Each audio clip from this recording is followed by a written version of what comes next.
Hello everyone, and welcome to Orange Cat Kitchen, episode 3, chocolate cake with almond buttercream. Oh, it's gonna be a good one, super moist, and the secret is, using boiled water. So I'm gonna show you what ingredients we need, and we'll get started. So the first ingredient that we'll need is pastry flour.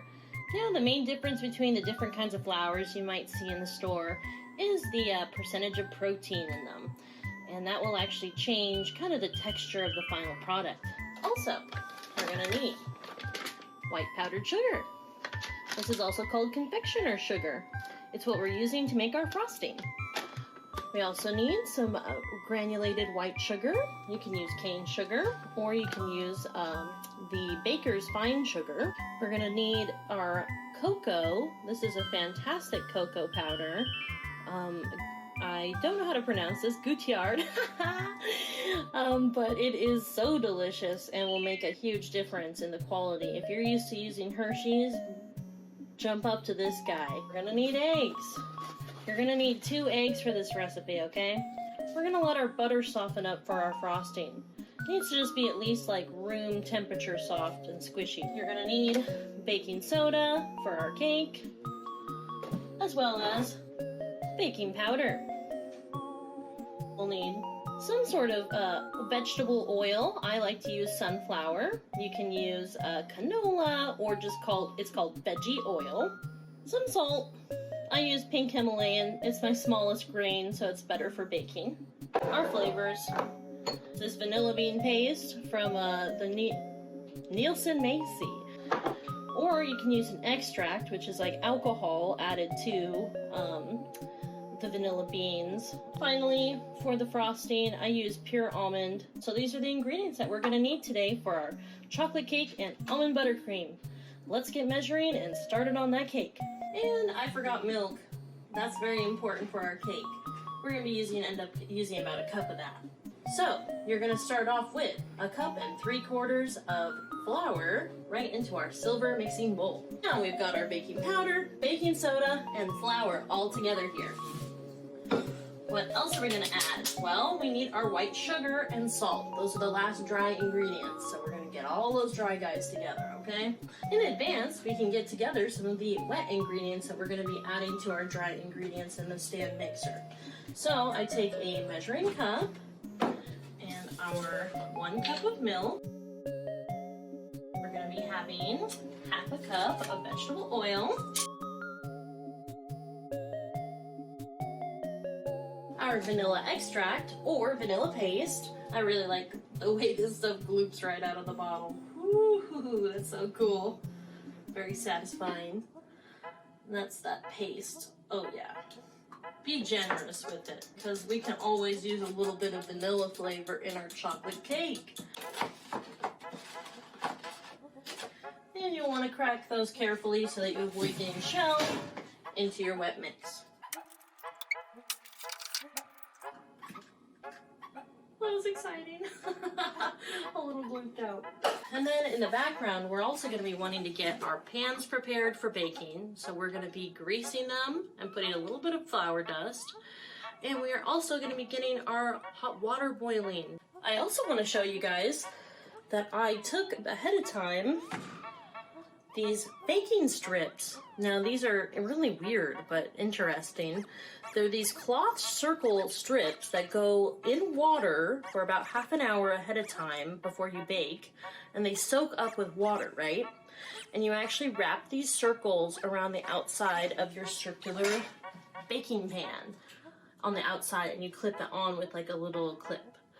And so it's supposed to actually retain some sort of moisture. I can't explain it good, but I do know my cakes are moist and delicious when they come with this stuff going on.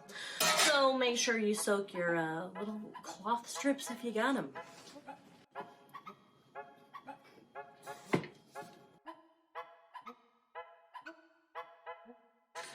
Now my dry ingredients are sifted, aka they've been mixed together, and I usually use like a paddle attachment for this part. So dry ingredients sifted, check. So you'll want to grease this pan and set that oven at 350 degrees.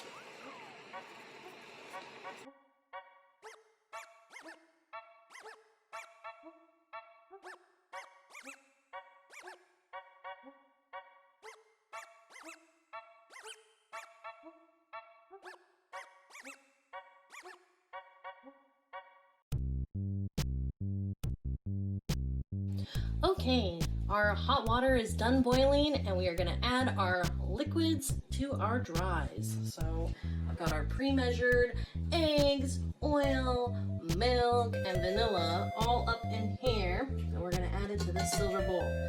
Well, it's on. So I'm gonna turn this on.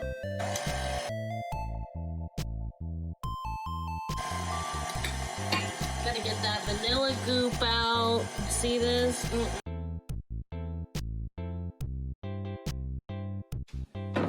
Alright, so we're gonna take our cocoa, put it in a mixer bowl, and add our hot water.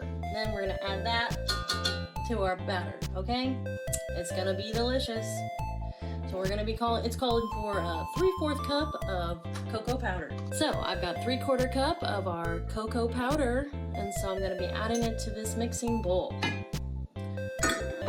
Now you can add the cocoa powder during the dry period also, but I forgot. So I'm just gonna be adding the hot water straight to it, adding it to this bowl. It'll all work out as long as the hot cocoa receives the hot liquid. So let's measure out 1 cup of boiling water.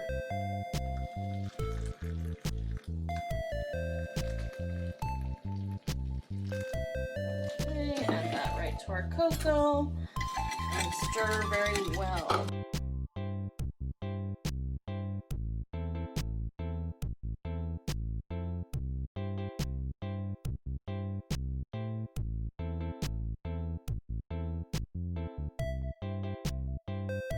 Now the batter should be really drippy, really thin. This is totally normal and we like this. This is a good thing. And we are ready to put these in our pans and bake them in the oven. Let's get started. Okay, let's pour our chocolate batter right into our cake pans. So we're going to be using 2 circle pans. So we're going to try and evenly distribute the cake batter. Now when cake batter is this wet, it's not going to fill up much of the pan, but when it bakes, it'll bake back up, don't worry. In case you've never baked a cake before. This is totally normal to have a few inches, and in fact you want that. Alright, those guys are ready for the oven. So I'm going to put those in on the top rack, 350 degrees for about 35 minutes. And then we're going to poke it with a fork or a chopstick or your little cake tester, and we'll see how it's doing. And if the cake tester comes out clean, or mostly clean, we'll take our cakes out of the oven. And then in the meantime, let's clean up, make sure we're ready to get our buttercream frosting made. Let's get all our ingredients in our silver bowl. First, we're going to be adding our butter.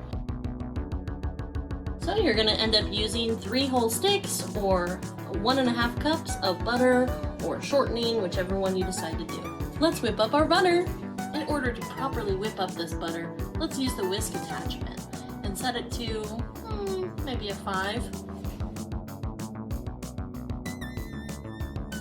You'll want to lock the stand mixer down because the butter kind of makes it rock all over the place. So put your lock function on and press it down up to around a medium mix.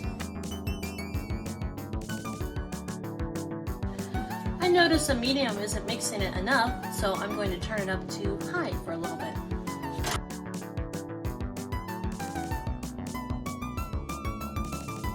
I'm going to use our paddle and scrape down the sides of the butter, make sure it gets in the center, and whip it one more time, just to make sure it's all adequately whipped.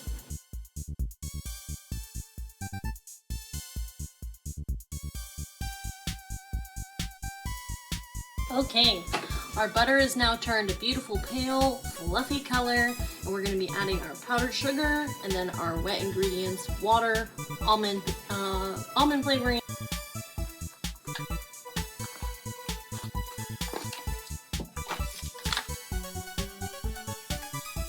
So you'll be adding your powdered sugar to that whipped butter slowly.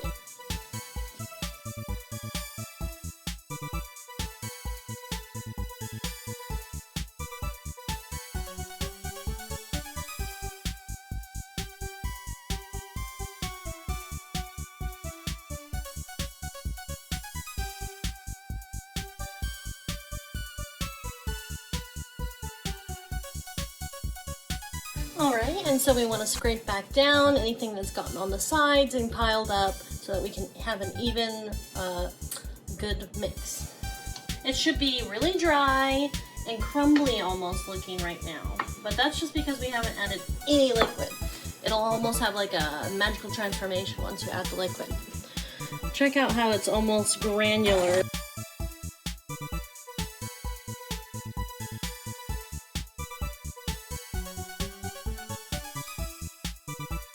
If it looks like that, you're doing it right, don't worry.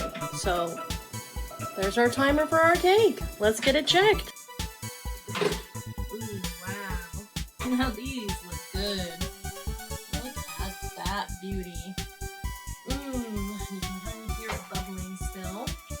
So let's do our fourth test right in the middle. Oh, perfectly clean. That means it's totally done. Let's check our second cake. Oh, that was good too. Let's do our test. Right in the middle. Oh, perfectly clean. Turn our oven off. We're all done baking our cakes.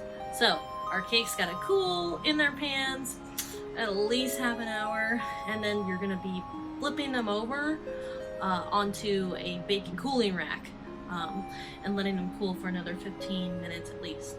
Because we want the cakes to be cold, or at least room temp, when we do the frosting on the outside, or else it'll kind of crumble up and act all weird. Alright, so let's get back to our frosting. Okay, let's add our flavorings to our frosting to make it the right consistency and have an excellent smell. I use this almond, and I'm gonna add at least 1 whole teaspoon and another teaspoon of vanilla. And we're gonna give this a whip. Alright, so measure out a ½ cup of water, and we're gonna be adding that very slowly, watching the change in texture very carefully when we're adding it to it.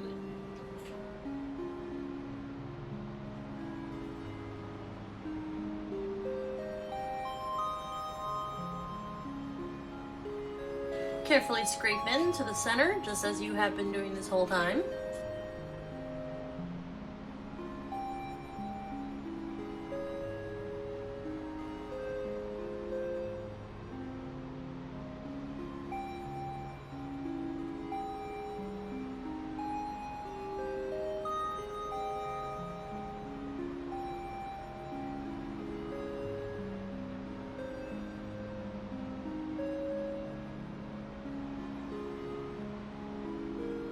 Okay, and now we gotta taste this and see how the flavor's holding up.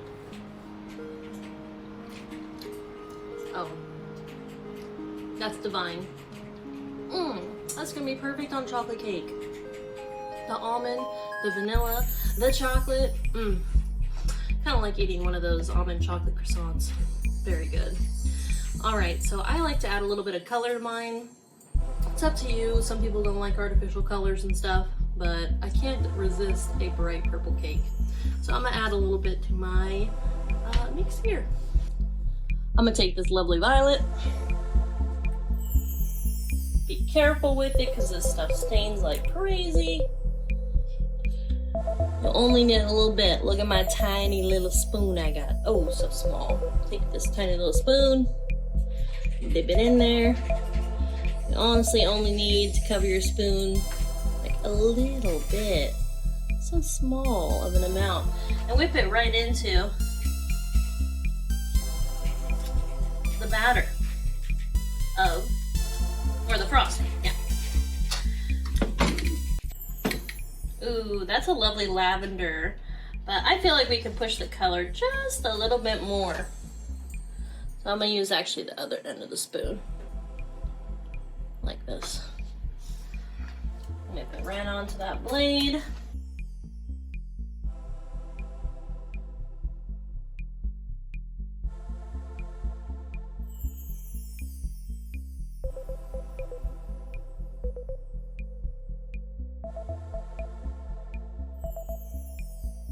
Perfectly whipped almond buttercream frosting in a delightful violet hue. Okay, now my next task is to wait for these cakes to cool off, flip them onto their cooling racks, and then decorate. That'll be fun. Okay, I'll see you guys in about 30 minutes. Okay, so here's some of our decorating tools. We've got a filled up piping bag with beautiful lilac frosting, a nice long knife for frosting, nice, the top is good. This is a nice short one for the sides. Ooh. And this is a cake decorating object that I will show you how to use. Hopefully. Put a generous glob on the top because we are going to be smushing it down.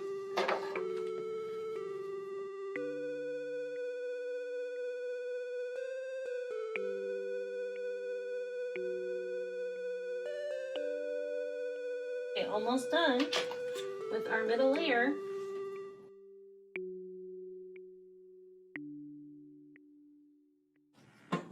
All right, now that's good. Let's pop on that second layer right on top.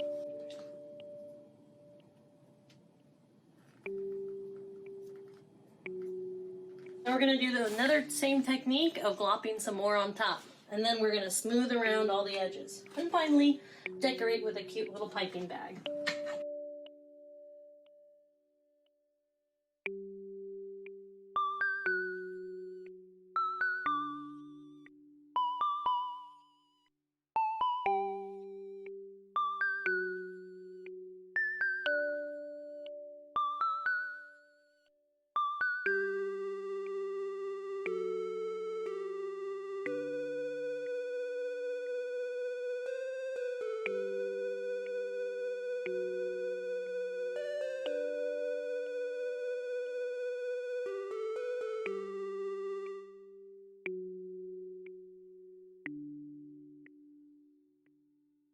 And that's what this is also used for. Check this. So there's the curved side and there's a flat side.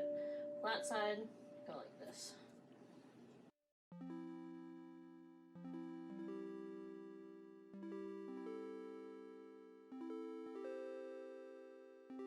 Alright, so you'll want to take your bag, wrap your hand, and twirl so that you don't have any extra goop coming out. Pop. Squirt a little out. You know you have the right shape.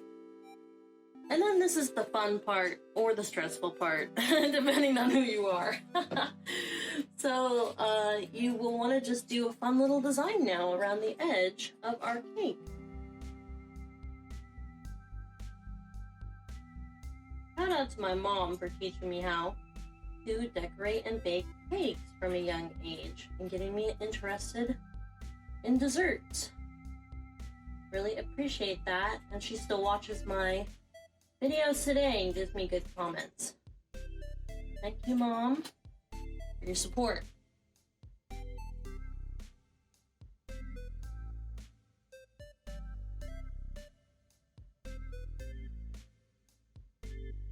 Look at that little swirl around the edge. Cute little swirly-doos. Cake. And yeah, they are swirly doos. I have that authority in the kitchen. Look at that cute little cake. Alright guys, so let's cut into our cake. Moment of truth here.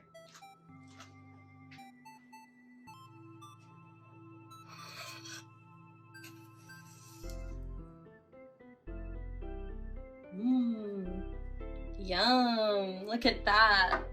Let's give this a shot. Make sure we get some of the buttercream and our beautiful boiled chocolate cake.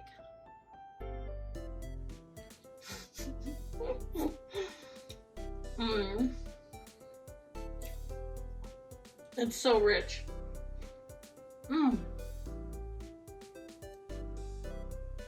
It makes a mess, but it is so good. You gotta try this recipe. The almond especially makes it. I sure enjoyed making this chocolate cake with you guys today. I hope that this recipe was easy enough to follow. I didn't make too many mistakes. and that you guys think it tastes good too. Thanks again to everyone for tuning in. I appreciate you guys sticking with me. Thank you so much, and I'll see you guys again soon. Thanks.